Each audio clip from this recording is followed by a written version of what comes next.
എന്തിനാ പ്ലാൻ ചെയ്യുന്ന സെക്സ് ഭാര്യയും ഭർത്താവും പ്ലാൻ ചെയ്യേണ്ട ആവശ്യമില്ല. കുട്ടികളുണ്ടാവാൻ വേണ്ടിയിട്ട് ബന്ധപ്പെടുക, അല്ലാണ്ട് ബന്ധപ്പെടുമ്പോൾ കുട്ടികളുണ്ടാവണമെന്നല്ല. നാച്ചുറൽ പ്രോസസ് എന്ന് മാറി ടോട്ടലി മാറി.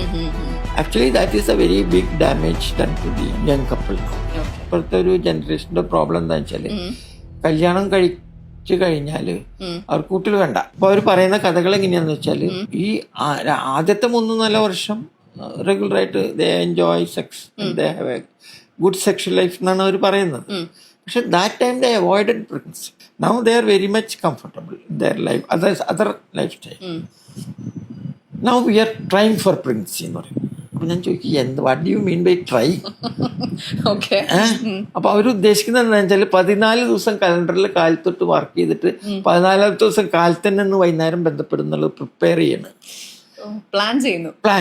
എന്തിനാ പ്ലാൻ ചെയ്യുന്ന സെക്സ് ഭാര്യയും ഭർത്താവും പ്ലാൻ ചെയ്യേണ്ട ആവശ്യമില്ല. സി വാട്ട് ഹാപ്പൻസ് ഫൈനലി, ഈ വൈകുന്നേരം ആകുമ്പോഴേക്കും പ്ലാൻ ചെയ്ത് ക്ഷീണിക്കും, എന്നിട്ട് ഇവർക്ക് ബന്ധപ്പെടാൻ തന്നെ പറ്റുന്നില്ല. See that life has change like that. അതാണ് that is a very common. അവര് കല്യാണം കഴിച്ച് കുട്ടികളുണ്ടാവാൻ വേണ്ടിയിട്ട് ബന്ധപ്പെടുക, അല്ലാണ്ട് ബന്ധപ്പെടുമ്പോൾ കുട്ടികളുണ്ടാവണമെന്നല്ല. നാച്ചുറൽ പ്രോസസ് എന്ന് മാറി. ടോട്ടലി മാറി. Actually that is a very big damage done to the young couple now.